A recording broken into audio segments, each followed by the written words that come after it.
Comme beaucoup de travailleurs à Bruxelles, il fait la navette en train pour rejoindre la capitale.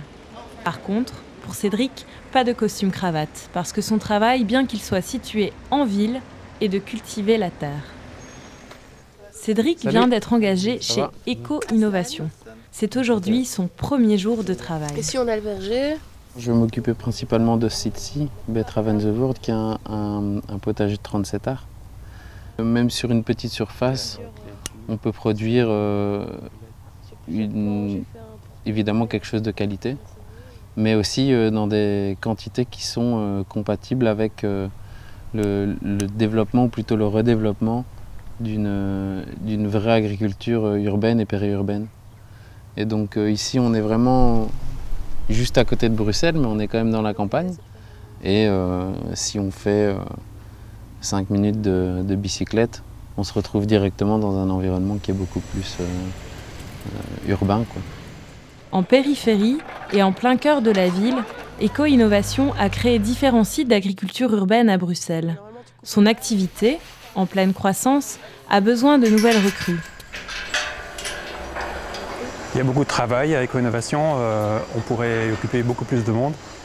Il y a 2 ans, exactement 2 ans, il n'y avait qu'un seul salarié, c'était moi, et il y avait 10 stagiaires.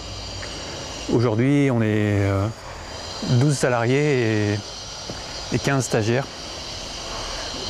On se trouve sur le site de la Rosée, la pépinière de la Rosée, c'est le potager pilote d'Éco-Innovation. Aujourd'hui, on vient juste de sortir d'un grand chantier de rénovation et on réinstalle le potager. C'est bien de se replonger un petit peu en arrière, ne serait-ce que 2 ans en arrière, pour voir à quel point on a changé et à quel point on a fait évoluer nos moyens d'activité.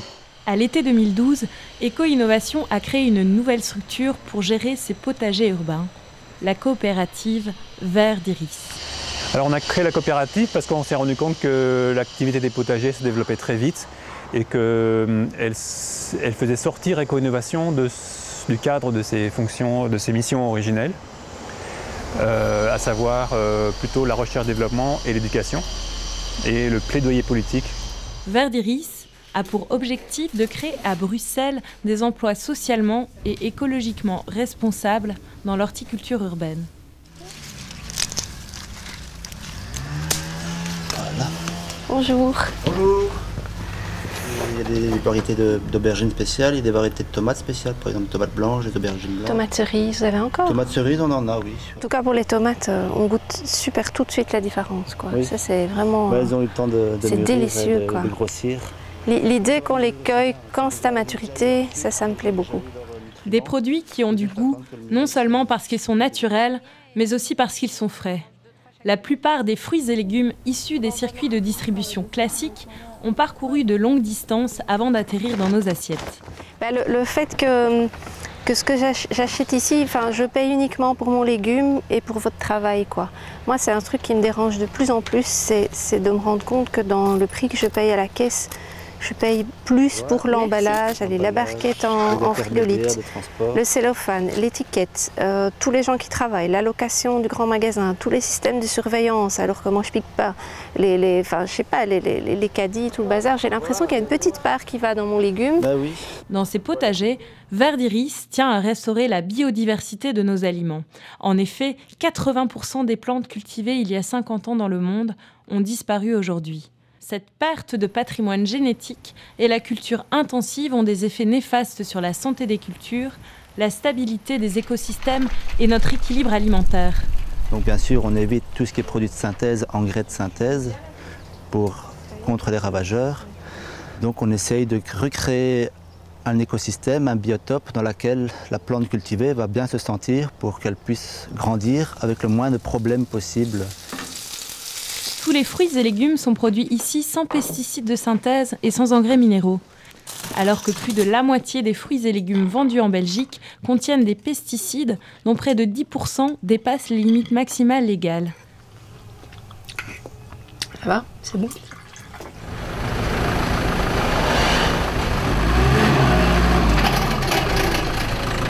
Les bacs vont servir à planter des plantes dans des environnements urbains pour créer en partie des potagers mixtes et d'une autre partie de la vente au public ou aux écoles. Il y a beaucoup d'écoles qui sont motivées par ces bacs. Les écoles en ville n'ont pas de verdure dans les écoles, donc on crée la verdure comme ça. On a ici un exemple qu'on a installé chez l'architecte Scheuten qui consiste à un double bac sur une hauteur de 44 cm. La terre ici n'est pas tout à fait excellente, mais surtout il y a la question de devoir chaque fois tout faire à quatre pattes, donc se casser un peu le dos. Donc je trouvais que c'était plus intéressant de l'avoir un peu plus haut. Tu guides un peu? On remarque un très fort intérêt des enfants du quartier. Dès qu'on est là, ils viennent, ils demandent est-ce qu'on peut vous aider avec quelque chose, est-ce qu'on peut arroser les plantes. Et donc je crois qu'il y a vraiment de la place pour un potager, pas seulement pour les enfants, mais aussi pour les habitants. On voit que les passants, ils aiment quand même passer par les bacs de culture au lieu de faire le tour qu'ils font normalement.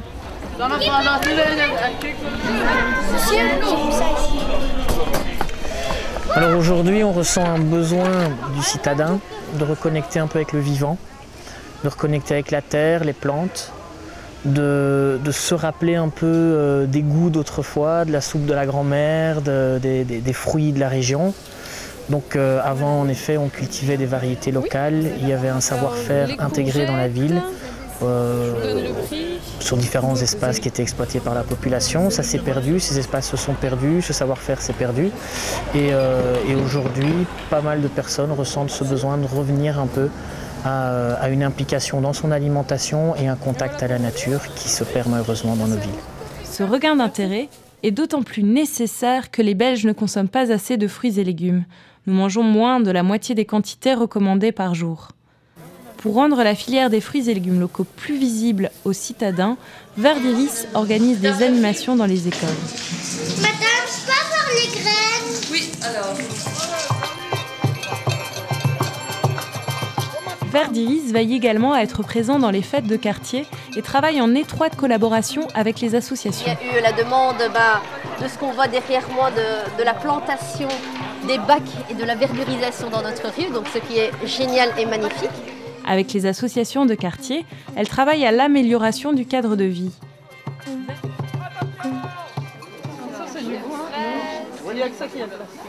Et voilà, ici c'est vraiment fantastique pour les personnes des quartiers qui peuvent trouver un peu d'harmonie, puisque l'harmonie appelle l'harmonie. Verdiris conçoit certains de ses jardins comme des potagers mixtes où se côtoient amateurs et professionnels. Bien, ici, effectivement, il y a une part pour les gens du quartier et les associations. Et cette partie-là, c'est la partie professionnelle, normalement, qui est prévue pour qu'il y ait une vente de légumes. Et donc, les associations et les gens du quartier payent 10 € pour une année, pour l'utilisation des bacs. Mais la pépinière nous a donné les plantes.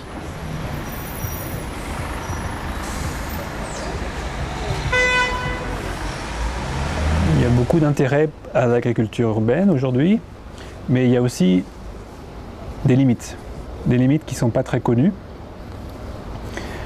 C'est-à-dire que beaucoup de gens trouvent ça fantastique, l'agriculture urbaine, ça répond à une très forte demande sociale et politique, mais ça se heurte à des barrières très fortes, et ces barrières ne sont pas toujours là où on croit. C'est-à-dire que ce n'est pas la terre qui limite l'agriculture urbaine aujourd'hui. Ce n'est pas parce qu'il y a beaucoup de terres disponibles, abandonnées. Ce n'est pas l'eau, surtout pas en Belgique. Ce n'est pas la capacité de travail. Non, c'est la gestion intégrée de toutes ces ressources. Nous mettons en place différents outils de gestion, des espaces de communication, des outils de planification. Nous développons les planifications techniques et financières. Nous mettons en place des systèmes de suivi également. Nous essayons de réserver des moments de recul pour réfléchir un peu sur la capitalisation de nos stratégies, de la façon dont on lance nos projets, la façon dont on les déroule, pour proposer l'année suivante une forme améliorée de nos approches. Verdiris met en application dans ses cultures les principes de l'intensification éco-fonctionnelle. Ces procédés permettent de produire mieux pour l'environnement et la société, tout en produisant plus pour les producteurs et les consommateurs. Verdiris crée des potagers qui ont une particularité, c'est que ces potagers ont une vocation commerciale. Cela dit, nous n'avons pas qu'une vocation commerciale, donc nous cherchons à produire pour le marché, mais nous cherchons aussi à assurer des fonctions autres, des fonctions paysagères, des fonctions écologiques, des fonctions récréatives, des fonctions éducatives, voire des fonctions touristiques. Donc nos potagers sont multifonctionnels. Donc là, on est ici. Ah ouais. Comme ça. Ah ouais, d'accord. Mais c'est tout ça. Mais c'est tout touffu, il y a du bois partout là. Ouais. Franchement, c'est énorme. Hein. Tu peux mettre une quantité de fruitiers ici, mais invraisemblable quoi. On utilise des espaces inoccupés, comme par exemple ici, où il y a 3 ans, c'était encore impénétrable dans la brousse. Il y a pas mal d'espaces de ce type-là en région bruxelloise, des centaines d'hectares en fait. Donc évidemment, ces espaces ont un potentiel pour être valorisés par les potagers. Mais sur le plan économique, il y a aussi des enjeux, puisque nous sommes dans une situation de chômage chronique, avec beaucoup de demandeurs d'emploi peu qualifiés, qui pourraient assez facilement se former au métier du maraîchage, de la production alimentaire, de la transformation alimentaire, etc. et tous les services associés. Selon une récente étude des facultés de Saint-Louis, en collaboration avec l'Observatoire bruxellois de l'emploi et Greenloop, 6 000 emplois pourraient être créés dans le maraîchage en région de Bruxelles-Capitale. En effet, le potentiel de surface exploitable dépasse 900 hectares, l'équivalent de 1800 terrains de football. Donc on produit ici juste à côté là sur Nerped, je ne sais pas si vous connaissez la zone rurale, voilà. Et donc là les légumes ont été cueillis cet après-midi. Verdiris soutient la production alimentaire locale, durable et socialement responsable. Ça fait très longtemps que j'ai conscience que c'est fort important d'assumer une partie de ses besoins alimentaires et que vivre en ville et être complètement dépendant d'un système dont on n'a aucun contrôle est quelque chose de complètement absurde. Plus je vais subvenir à mon alimentation par ce que produit le jardin, mieux je me sentirai, plus je serai en accord avec ce que je pense. Verdiris cultive des paysages de qualité qui améliorent le cadre de vie citadin. Verdiris crée dans la région bruxelloise des emplois dans les métiers émergents de l'agriculture urbaine. Participez au développement de Verdiris et devenez acteur du changement. Informez-vous sur nos activités, commandez vos paniers de fruits et légumes et créez vos bacs de culture. Investissez dans nos potagers urbains et devenez coopérateur de Verdiris.